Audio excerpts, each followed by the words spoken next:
artists. People have theme shows, so poor artists have to write stuff down. The idea that they originally had for this particular painting or sculpture, then they have to all of a sudden jerk it around and say, oh, no, this is really about power. Okay, so we have artist statements and we have themes and stuff, so that can be a powerfully intimidating thing. So this also probably should be stated in case you're a member and you may have missed the deadline or something and you dutifully didn't do anything about it. There were actually 3 deadlines. There were a couple of extensions on the judging here. So it was kind of a sparsely entered show to begin with. And so there was an attempt to maybe get a few more things in. Possibly the power of Easter weekend to disrupt people's schedules determined that there were not a lot of entries for the show by Monday. So that's another aspect of this.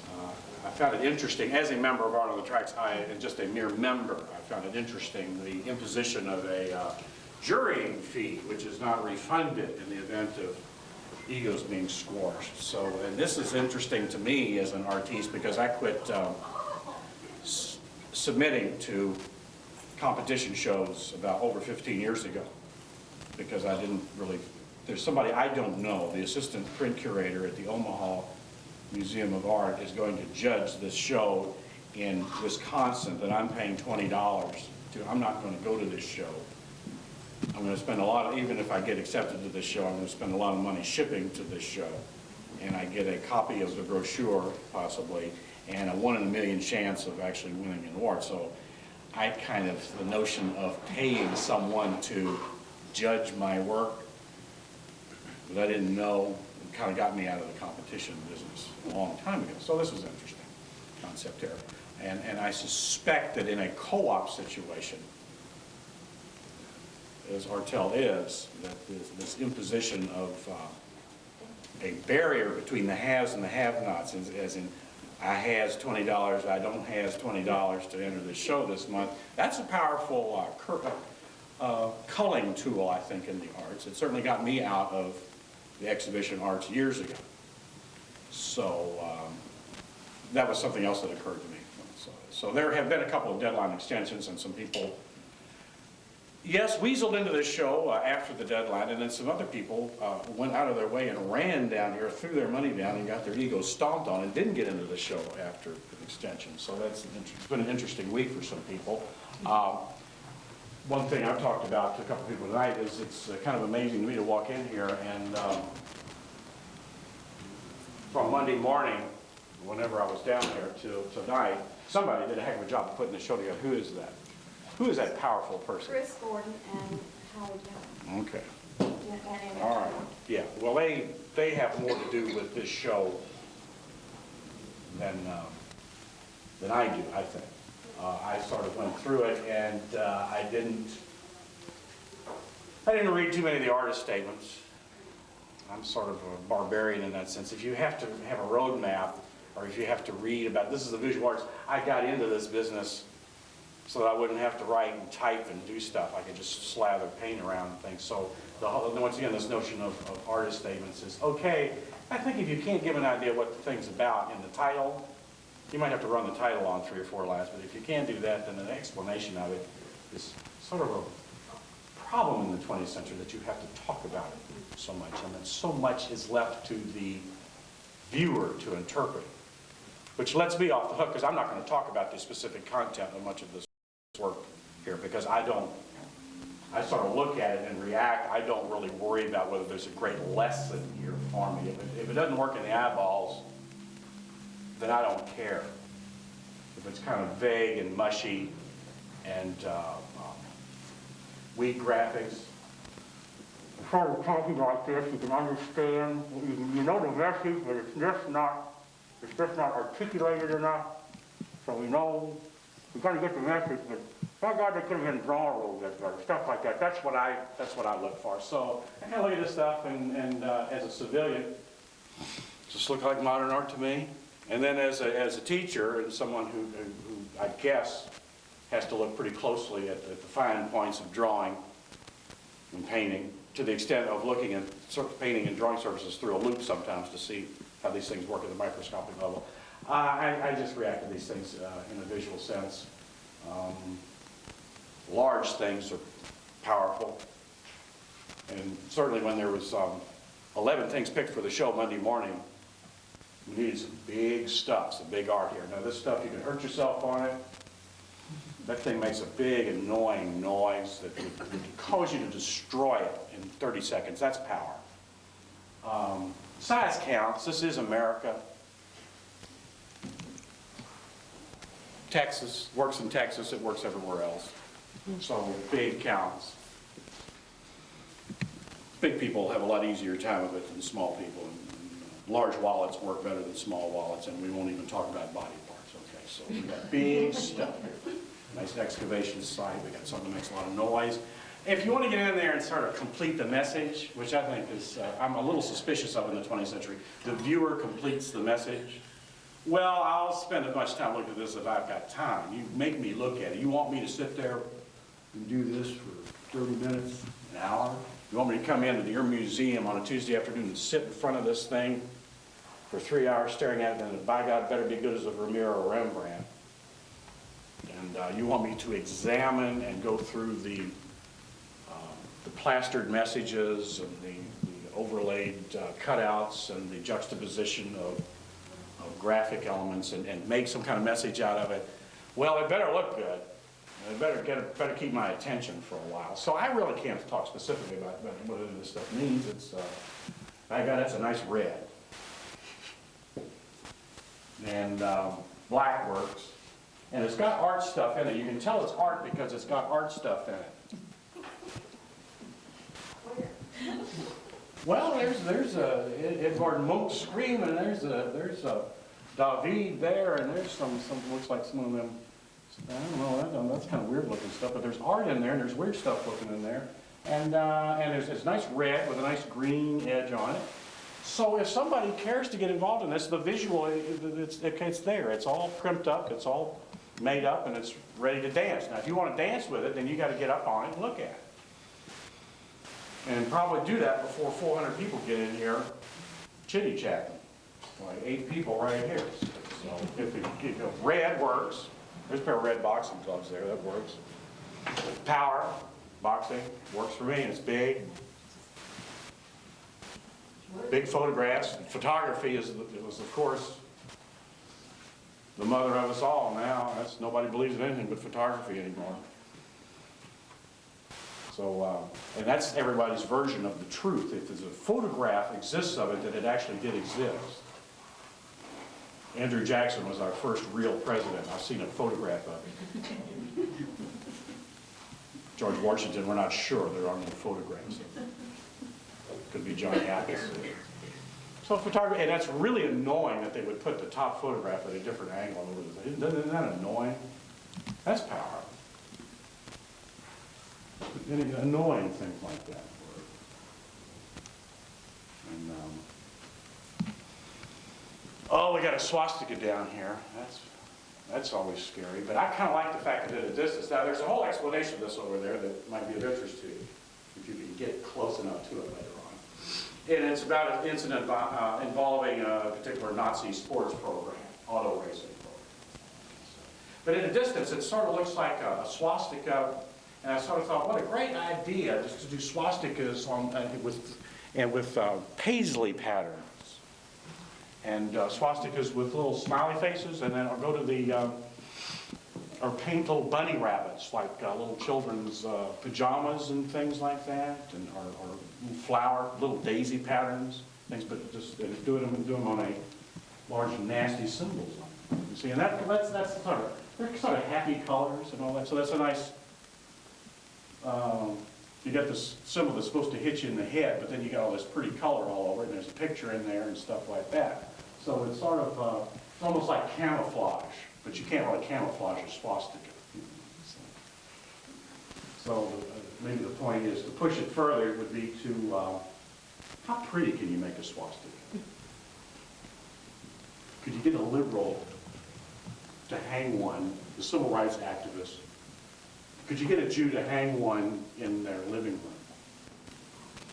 could you make it so pretty? That would be powerful. But that's sort of a nice idea there. Good, its shape is power in itself, just an interesting shape. And that is recognizable. Had some pottery here. I rejected some pottery, and then those pots look pretty good. Looks like pottery to me. I've seen pottery like that a million times, but it looks pretty good. Nice torso-shaped pottery. Nice surfaces over here. At a certain point, this is one of the few entries, and that's certainly nothing crazy about that. There's a fairly interesting statement about that. And then I thought, well, I teach freshmen, I teach beginners. I don't teach people that really know what they're doing graphically. They're learning how to think. And if they could get, their notion of power is if they could get the chair to look like it's actually right, and then a box to look like it's in proper perspective, that's power. And it's sort of a nice paint, it has a nice surface. It has nothing to do with power as such. It's not anything that just kind of leaps off the wall. I was sort of hoping that being a visualist rather than, I don't care about what the idea or the writing is behind something. I was hoping there'd just be a lot of really vision assaulting images in the show, which there really aren't, except, well, of course, large men with gaping chest wounds in their underwear generally get your notice. Things like this. It's a pretty ornery reclining nude over there with about this more annoying brushstrokes, as you can imagine, everything kind of crashing around. This thing wants to be an abstract painting, and you keep getting back to body parts, and then it wants to be an abstract painting again, and there's some strange juxtapositions of line and shape in there that kind of get your attention. Interesting.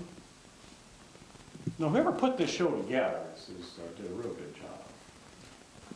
There was a few things that I rejected that assaulted my sensibilities which just being ugly isn't enough to get rejected from my show. There was a couple of things that I thought, if it was just a little weirder, just a little more annoying, it would qualify for this show, but it just wasn't quite. So I just culled a few things out. And, looks pretty good. The arrangement is pretty good. Large, heavy tube. Works for me. It's big, it's annoying, you might hurt yourself on it. You have to look at it. These things out here are kind of like Klaus Oldenburg's concept for a large monument in the form of a working windshield wiper that would flop back and forth in Grant Park in Chicago, down by the lake. And it would be a park monument that would not be a stable bronze, ignored Civil War general at the top of a horse with bird poop all over it. It would be a monument that everyone would have to pay attention to. Parents would have to actually watch their children in the park, lest the children be crushed by this 100-foot-long windshield wiper. And everyone would have to pay attention. They'd have to pay attention to what they were doing. They just couldn't veg out. And so that's a powerful image. And so these large things here, watch out, don't hurt yourself. Don't put your cigarette butts out in there. It's a fire hazard. And just don't be backing up too fast tonight, because these things are powerful. They'll hurt you. If the conversation gets really boring, we're going to turn that machine on, which makes it a really powerfully annoying sound. And there's also sparks coming out, too. I don't know, should the sparks touch it? So if anybody has any questions, if you have any questions about what does this mean, ask the artist when they get here. Argue with them. If you want to know why I picked it, I guess you'd have to been here so you can see what wasn't picked. Is that it? Am I done? Am I off the hook? If you say you're done, you're done. I don't have no, this is modern art. This is not easily, I don't understand this. Does anybody have any questions for Don? I will, I have been to graduate school, so if I have to write a paper on any of this, just give me a day or two. Okay. 5,000, 10,000 words, it's no problem. But I don't really ponder over the exact meanings of artworks.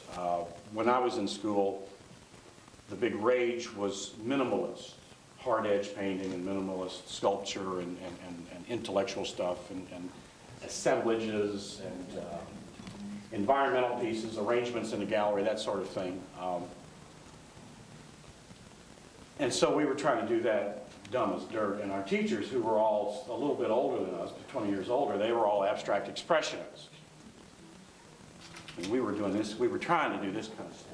And this one teacher did say something pretty interesting about this. He says, don't try to be the smartest. You know, it's like trying to be the fastest gun in the West. You know, if you're going to wow people, if you're going to make them kind of breathe heavy over your concepts and your ideas, they damn sure better be good. You know, how smart are you?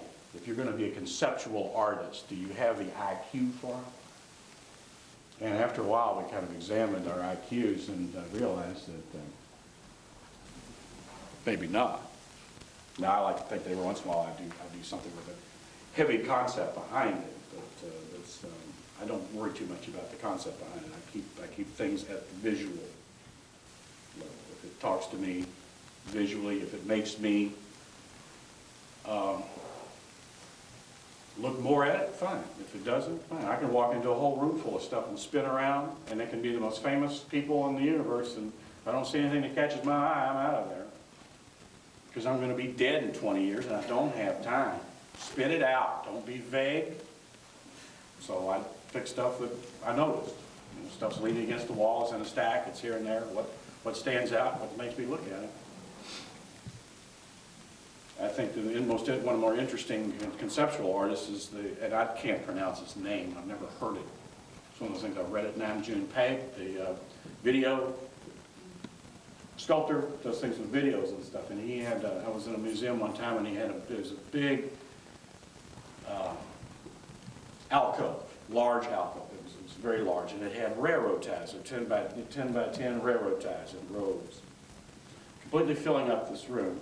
And way towards the wall, way in the back there, you could only walk around it on the edge. It gave you a little path on either side of all these railroad tracks, or else you'd have to walk over the railroad tracks, or the ties.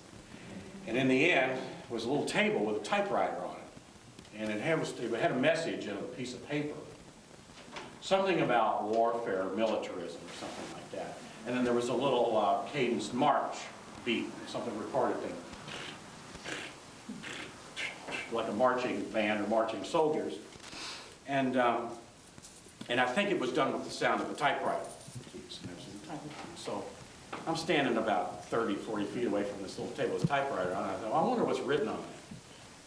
I'm looking down at all these annoying pieces of wood. So I said, well, I'm an artist. All the civilians have to walk around. I'm an artist. I got an MFA. I'm going to walk, just step over these railroad ties. So I'm stepping over these railroad ties, going right down the middle, and all of a sudden I realize I'm marching in time to the damn recorder. He got me, see? He nailed me. I thought that was pretty.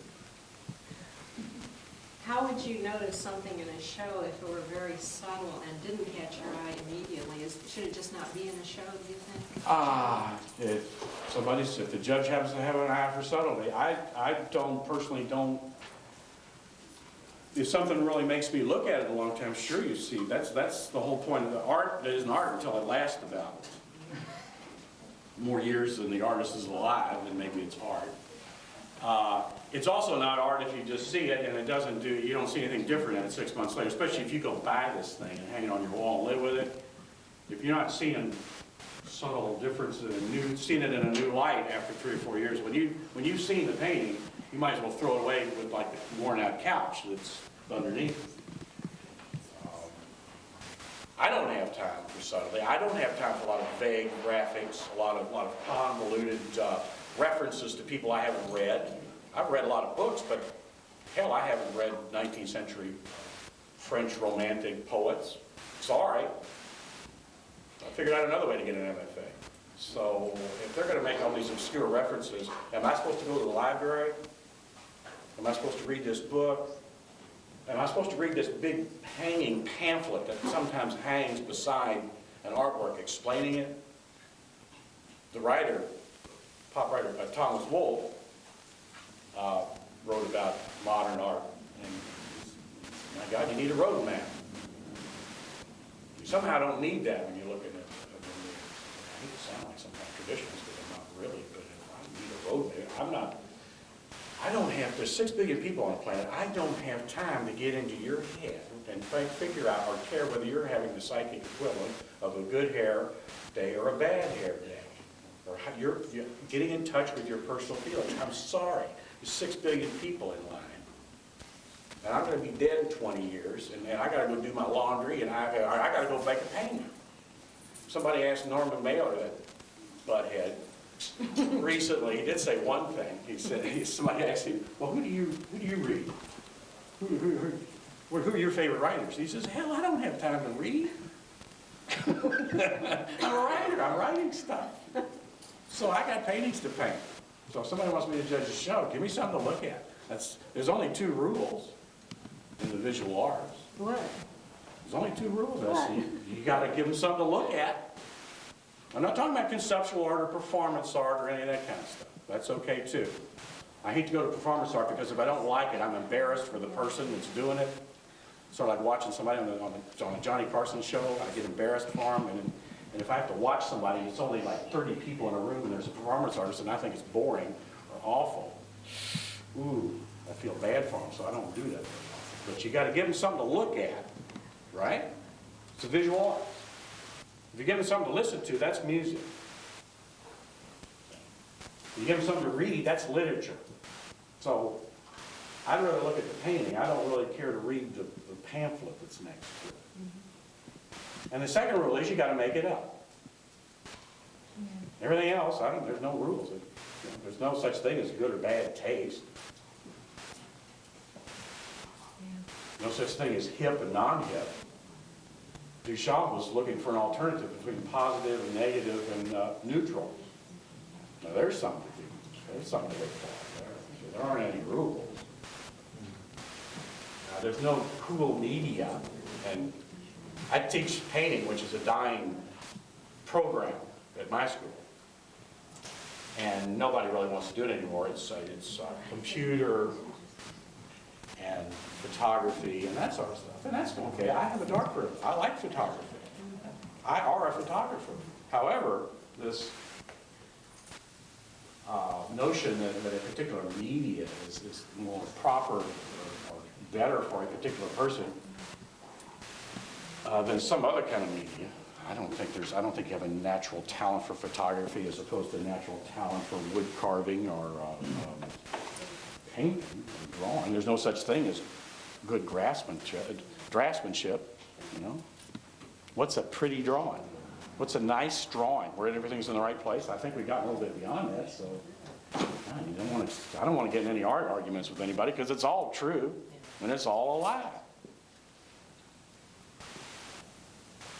So, yeah, you better, in my case, give me something to look at. And, but don't give me a bunch of gore and mutilated private parts and all that kind of stuff, because I've seen that. You watch CNN, you see that. And don't try to horrify me just with guts. Oh, guts, okay. Seen those. I don't know, give me a nice flower painting. I have as much fun judging a fair show or a watercolor society show as I do where everybody is dressed in black and has very short haircuts and has a video camera. It's kind of where they're all dressed in black and they're all surly and they have pierced flesh and stuff.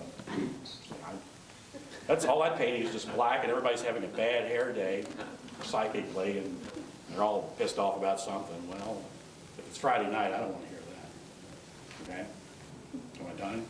You're done. Okay. Thank you. We're way past 7 o'clock. Thank I you. want overtime. So it's a nice looking show, folks.